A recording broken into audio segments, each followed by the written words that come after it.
सबसे पहला क्लासिफिकेशन है लेवल ऑफ ऑर्गेनाइजेशन, उसमें है सेल्यूलर लेवल ऑफ ऑर्गेनाइजेशन। नाम से ही समझ में आ रहा है जो सेल्स हैं वो अरेंज्ड है लूज सेल एग्रीगेट्स में, मतलब ये जो सेल्स हैं वो इतनी लूजली अरेंज्ड है कि आपस में कंबाइन होकर टिश्यूज भी फॉर्म नहीं कर पा रहे, तो आगे कुछ भी फॉर्म नहीं हो पाता। मतलब अगर सेल टाइट होंगे, एक दूसरे से चिपके हुए होंगे, तभी तो टिश्यूज बना पाएंगे, इसलिए सेल लूजली अरेंज्ड है तो सेल्स ही रह जाते हैं। एग्जाम्पल हो गया इसमें स्पॉन्जेस। अब दूसरा है tissue level of organisation.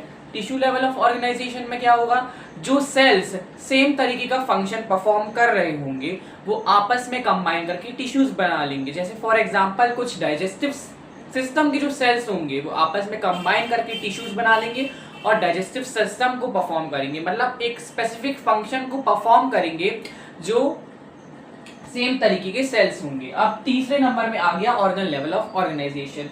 Organ level of organisation में क्या होगा, अब ये जो टिश्यूज थे अब वो टिश्यूज ग्रुप कर लेंगे आपस में और ऑर्गन्स को फॉर्म कर लेंगे। Example Platyhelminthes. आप यहाँ पे कुछ एक चीज नोटिस करेंगे कि हम नीचे जैसे जैसे बढ़ रहे हैं तो कॉम्प्लेक्सिटीज बढ़ रही हैं फाइलम में।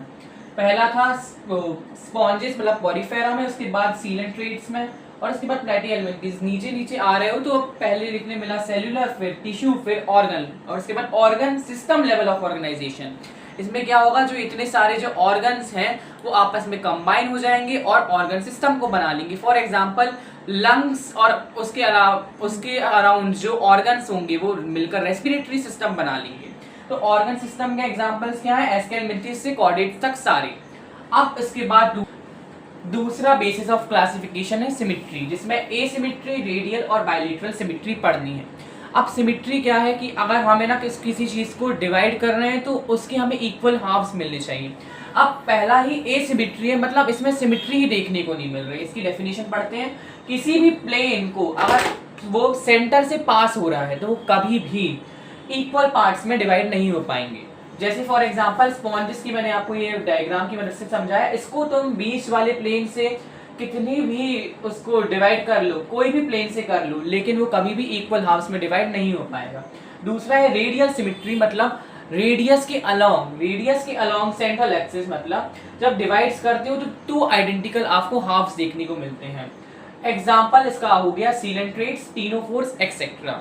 अब थर्ड नंबर की है बायलेटरल सिमेट्री, मतलब लेटरली किसी चीज को आप डिवाइड कर रहे हो तो when body can be divided into identical left and right halves. जब बॉडी को एक वन प्लेन से जब बॉडी को डिवाइड कर रहे हो तो राइट एंड लेफ्ट मिलते जुलते आपको आइडेंटिकल हाफ्स देखने को मिल रहे हैं।